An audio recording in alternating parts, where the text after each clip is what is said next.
Thank you. It's a pleasure to be here today.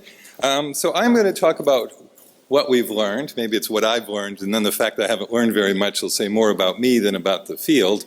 But what I want to do in particular, though, is talk about the implications of economic theory for actual litigation. And the bottom line of what I'm going to say is that we've actually learned a lot in terms of there's a lot of good economics, but I would say that has not translated, at least in the US, into courtroom experience. And in fact, I think to date that talking about two-sided markets has generally been used probably as much to obscure issues as to clarify them. Now, one of the things that I noticed when I was doing some online research to figure what should I talk about, after I had submitted to the organizers what my topic would be, I realized the topic had already been covered. In fact, it was covered at the inaugural session of this conference. And that's just a little unfortunate for me because both Jean-Charles and Jean are much smarter than I am, and now with his Nobel Prize, Jean-Charles is certified much smarter than I am, although I'm smart enough to have known that before he got the Nobel Prize. But so I figured I better look and see, well, what did they have to say? So they had four main points. Now, the first two, I'm not sure you read them, really in some sense are the same point, which is saying you've got to look at both sides of a two-sided market. So what they warned participants 10 years ago is said, look, if you see what looks like a lot of market power looking just at one side of the market, because you see high price cost margins, you need to be careful. You might be wrong because you're missing part of the story.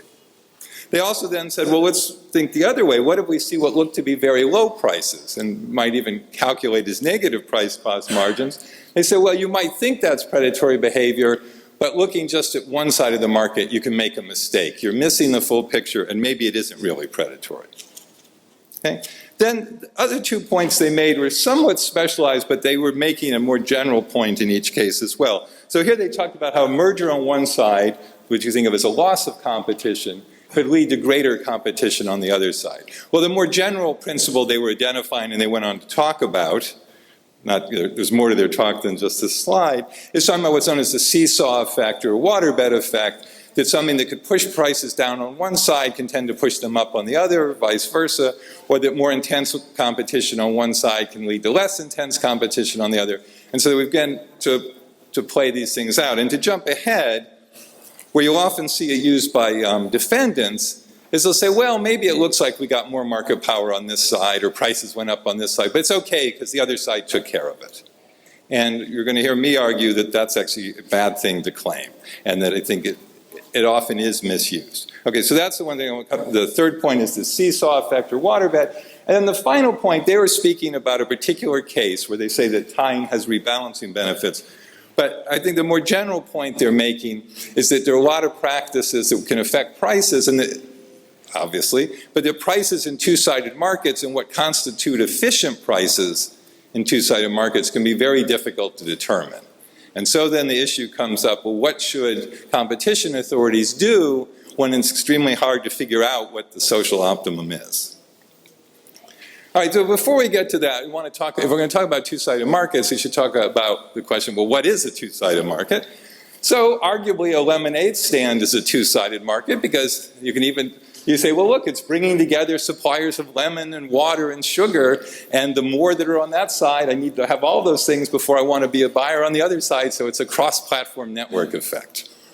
Okay, and cross-platform network effects are usually part of the definition of what people mean by a two-sided market, which is to say people on one side of the platform, it's bringing the two sides together, care about how many users there are on the other side or the variety of users on the other side.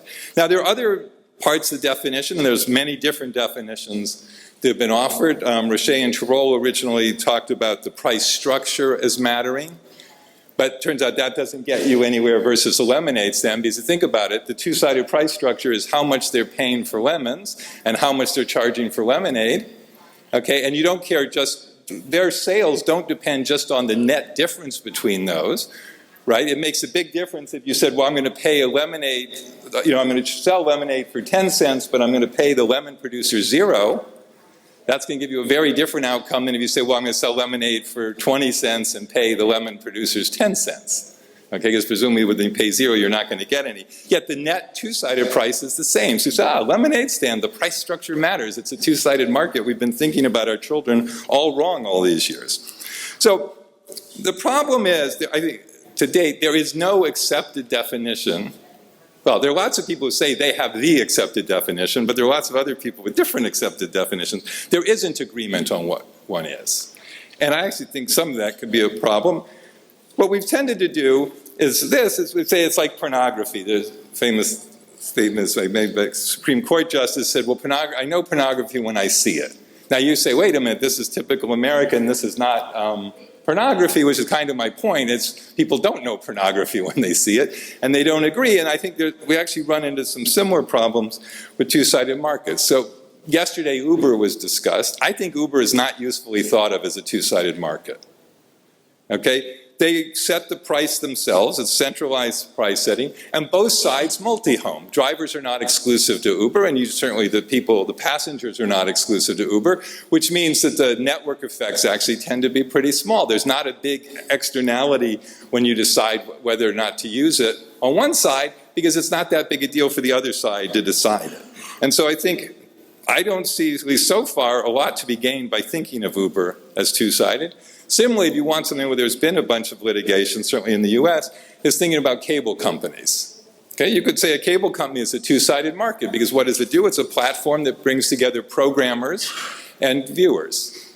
Okay, but to my knowledge, and again, I'm talking about in the provision of cable television service, not as ISPs, they've been thought of as a one-sided market, and you may disagree with what's happened in some of the matters, but I don't think it's because they've been viewed as one-sided versus two-sided.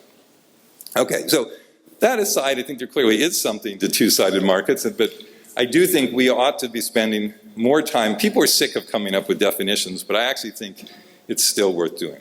But what I'm going to do is talk about something that everyone agrees was a two-sided market, and that is recently the United States government, the Department of Justice, brought a case against American Express. And I'll talk about that and use that to highlight some of the points I want to make about the economics of two-sided markets and how it's used in litigation. And I should issue a disclaimer in that I was an expert witness that was retained by the Department of Justice. So I'm not exactly a neutral observer. On the other hand, I'm the right observer because we won. So let me explain a little bit about what the case is about. So as you all know, payment instruments, right? That's what American Express in the business is selling. And so I show you up here is the fact that when you have a transaction, typically what will happen, not always, but typically the consumer will have multiple potential forms of payment, and the merchant almost certainly accepts multiple forms of payment. And then the question is, who decides the actual form of payment? And what had been happening, in the case of credit cards, is it was up to the customer. Okay, and the issue that came up in the American Express case, and it previously had come up with MasterCard and Visa, but they settled, was that the networks had rules that prevented the merchant from trying to influence the customer's choice. So, for example, under American Express's rules, you were not allowed to say to the customer, well, it turns out Visa and MasterCard are cheaper for us.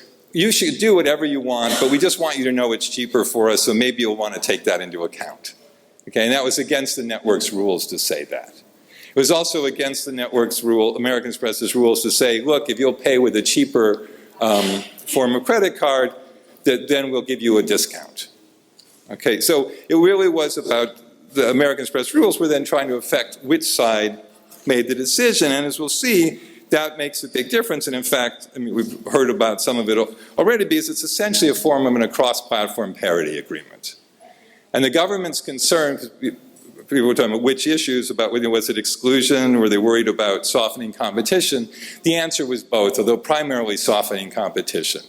The concern was that the networks could charge higher fees to the merchants because the fees would not be passed through directly to consumers on a network-by-network basis. The merchants would raise their prices to all their customers because they would have to take into account the probability you were using any given network, but they couldn't tailor the prices to that, and therefore it blunted price competition.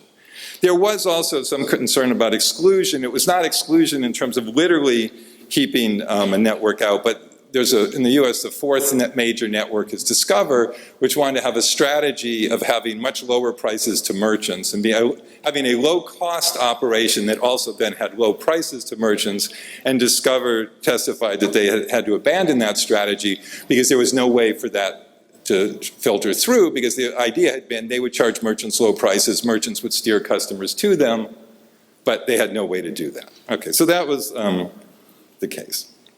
All right, so now let me turn then to Richer and Tirol's 4 points and talk about where are we today. I'm going to do them out of order. This was actually their second point about predation, but I want to talk about this one first just to get it out of the way, and also because the other three are very closely related to each other. Okay, so my main point on this one is economists jumped up and down and went, look at this, and I'm not making, this is not attacking Jean and Jean-Charles, this is generally what we did as economists. We went, or certainly as theorists, going, look, everyone's going to be confused about predation. You shouldn't think just because you see low prices on one side that that's predatory, because maybe they really have to pay for the other side. So basically economists went around saying you shouldn't think that seeing like a newspaper that's given away for free is predatory. Well, near as I can tell, nobody ever thought it was. Okay, economists made a big deal about this, but everybody knew that already.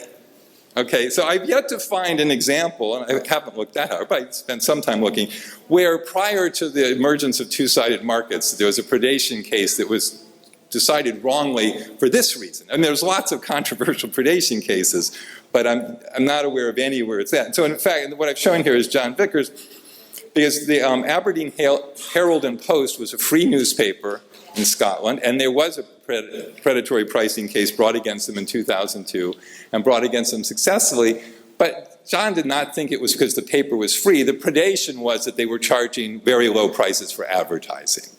So in fact, people were thinking about it just the right way. So I think this has been really sort of a bit of a red herring, so I want to move beyond this one, except to note that rather, I think in some sense we've put the emphasis the wrong direction. Rather than just saying, oh, well, don't be fooled, don't think that these low prices mean predation, we ought to be thinking about, well, look, the fact that there's one or two-sided network effects, maybe we should be worried about predation. Again, we want to be cautious about it. There's obviously a lot of false positives, or certainly if you listen to competitors.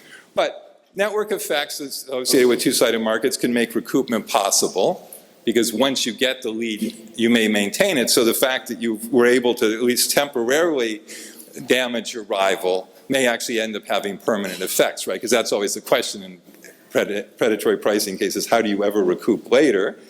We should also remember one of the central lessons from two-sided markets is that price structure matters, not just levels. And so there are ways you can engage in predation by tilting the structure as opposed to what the overall prices are. And that's certainly consistent. As I say, not only consistent, that's one of the lessons of two-sided economics. And so it can come up in the case of mobile providers, what the on-net and off-net prices look like, or if you have different platforms competing using different mixes of business models between ad-supported and subscription, then one of them may start distorting its model to harm the other. So again, there's an extra dimension along which to look for predation. And lastly, in the presence of all these things, predation can be hard to detect. Now that's always true. There's, in non-two-sided markets, there's reasons you can price below cost that are completely innocent.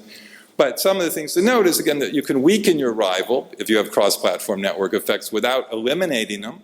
And that's useful to you. If you can make it so that people expect them to be a smaller network and a less valuable one, you don't have to drive them out of business to gain. So you can have, as I say, predation that doesn't lead to full exit. And then that's very much harder to determine than when has it happened. As I already mentioned, you can be pricing below cost for other reasons. And indeed, you can even have above cost predation. But I'm going to move quickly because I want to really focus on the other 3 points which fit together, which are really this thing about how much do we need to look at both sides, and how should we look at both sides when thinking about market power? And there's been a lot of debate about this and whether it makes sense to talk about there being market power on one side of the market, or whether that's sort of missing the whole point of two-sided markets. I'm sorry, I come out that it does make sense to look at one side, as long as you do bear in mind the other one exists. But I also want to explain to you, I guess, why I've been accused of being an idiot. All right, so first off, of course, we're going to talk about market power. At some level, you're going to have to talk about market definition first. There's been a lot of work on how to do it, and I'm not going to get into that. I just want to make a couple very high-level remarks about market definition. First off, to remember why we're doing it. Right? We're just trying to, we should be, as economists and attorneys, just trying to get a sense of who the competitors are, what the competitive constraints are, so that we then understand, say in the case of a merger, were these the parties that are merging, were they big competitive constraints on each other or not? But there's this tendency, certainly in the US in litigation, to get too caught up in the mechanics of it and forgetting why we're trying to do it.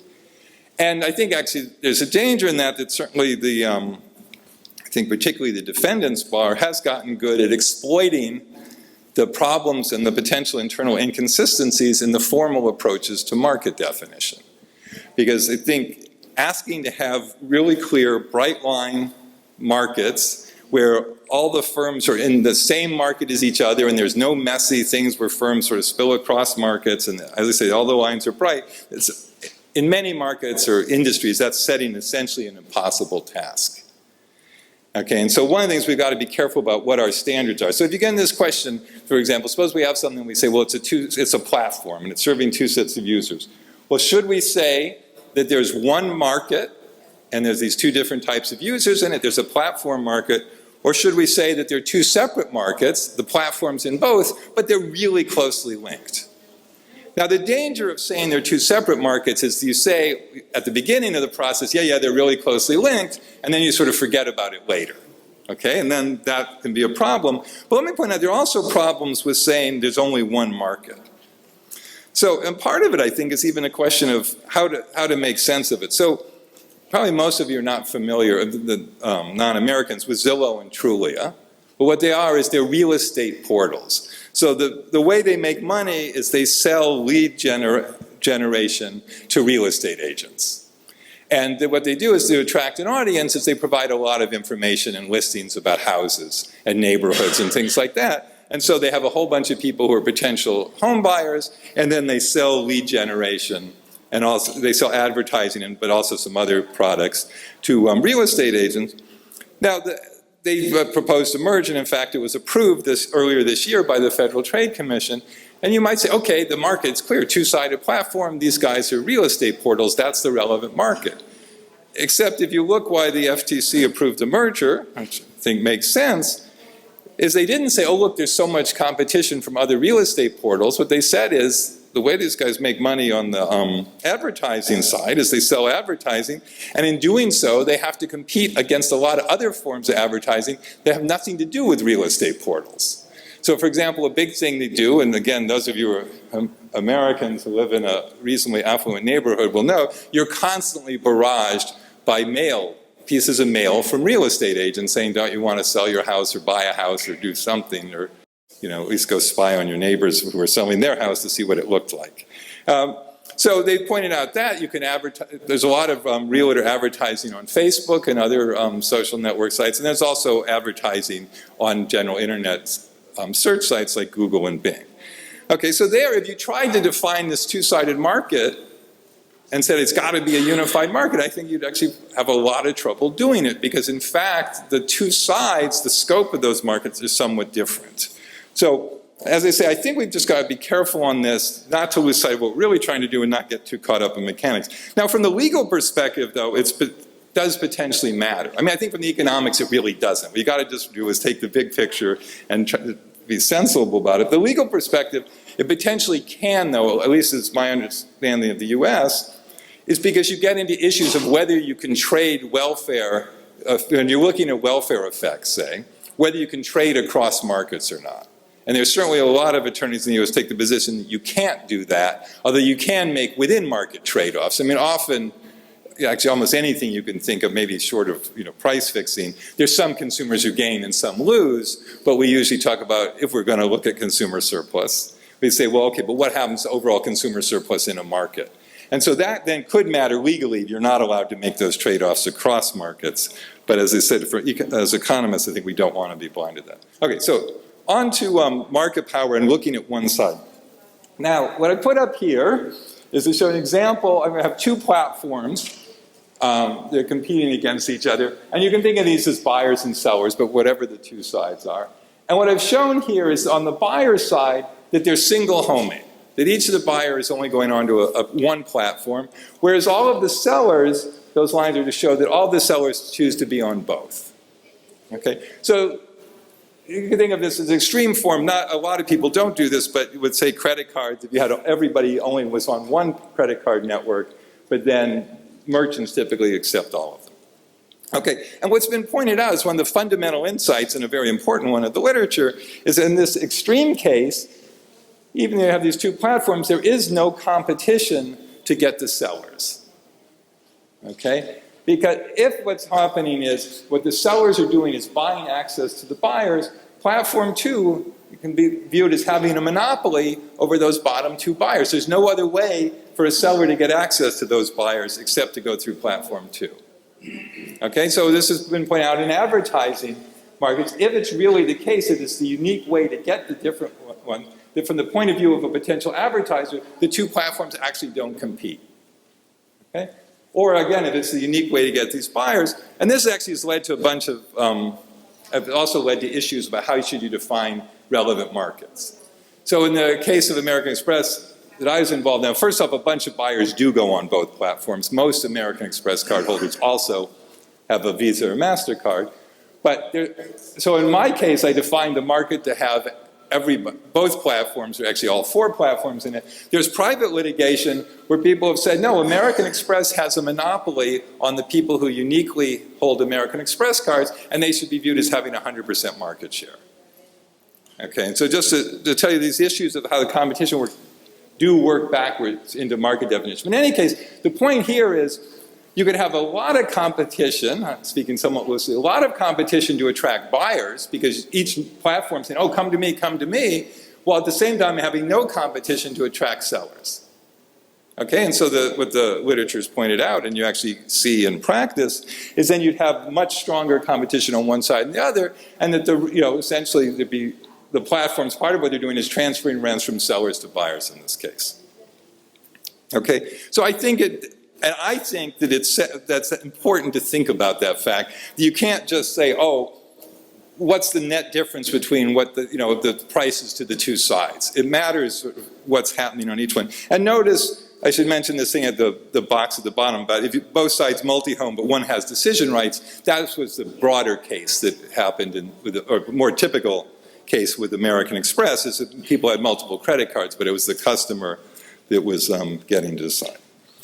Okay, so I think you certainly can have asymmetries. Fortunately, this slide's not going to zip through. So this is the same slide, but the reason I changed the title, so I want to show you a way in which I think you can have the one-sided exercise of market power. And this is somewhat like what Visa and MasterCard did to American Express in the 90s, and there was another case, I was an expert witness in that, so I have this thing every 15 years I testify in a case, where what they did is they said, okay, well, everyone was doing this, and here the S's were actually the banks issuing cards. They said, but you know what?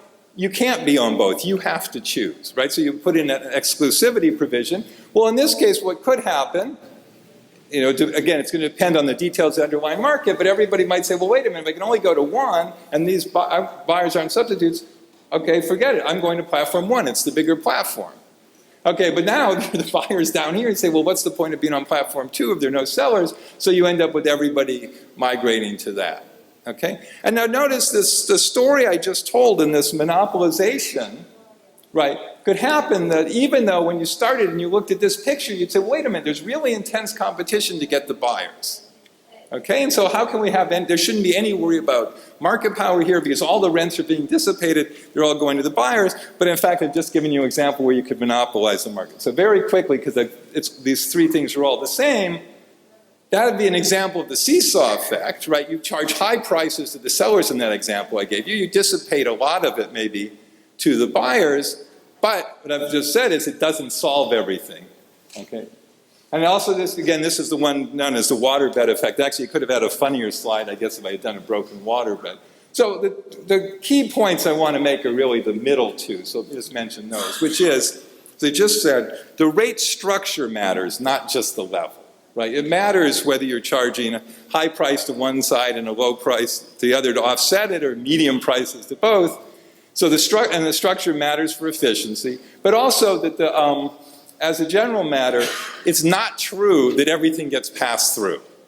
Okay, if the price goes up on one side, there may be a tendency to push it down on the other side, but at least the cases I know of, it's not a complete offset. And as I said, even if it were a complete offset, it doesn't mean it doesn't have efficiency. So the very last slide then, or last subject, I think it's 2 slides, is what comes out of a lot of this, between the seesaw effect and just generally that it's very hard to calculate what the optimal prices are, is then you can look at it and say, well, okay, well, what should we do? And this is the final point that Rocher and Tro were making, where they were looking at a case, again, with credit card networks where there was tying of acceptance of debit cards with acceptance of credit cards. And what Rocher and Tro pointed out is we're in the second or third best world, and maybe it was actually efficient to do that. So how do you know what you should do? And that's where I think it's important to recognize, again, I understand this is true in Europe, it's certainly true in the US, that there's a big process element to how we think about antitrust liability. Although economists tend to get involved in the debate, is it consumer surplus, is it total surplus, what's the standard? I think actually in the US the answer is it's neither. The statute talks about consumer surplus, and by the way, I should point out, or certain people talk about the statute as being about consumer surplus, that in these cases with the platforms, the merchants are consumers too, right? But that was actually disputed in the American Express case, but pretty firm legal grounds that both sides are viewed as consumers for this point of view.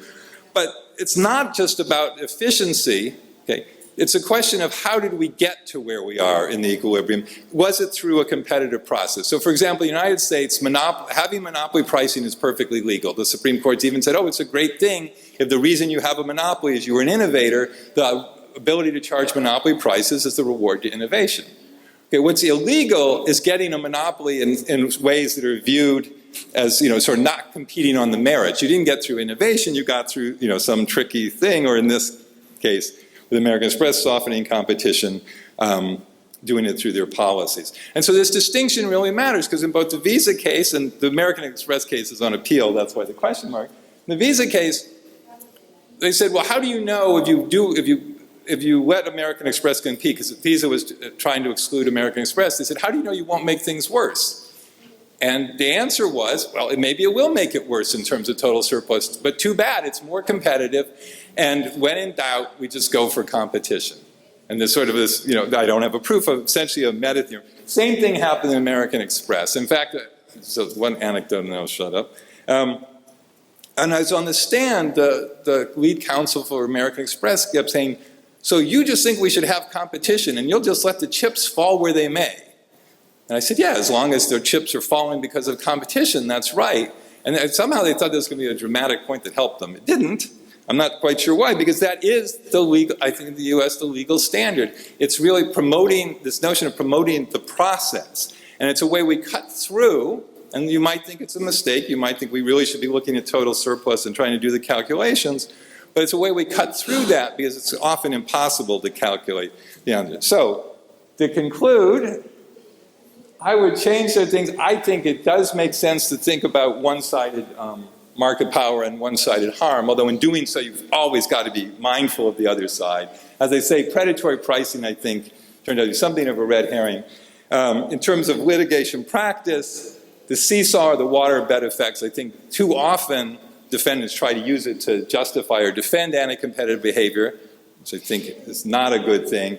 And I don't think we should abandon competition yet. I think we need to keep exploring it, but my own view is that it's the right thing to do to say, when in doubt, protect the competitive process, even if we're not exactly sure how it's going to play out in terms of pricing. Thank you.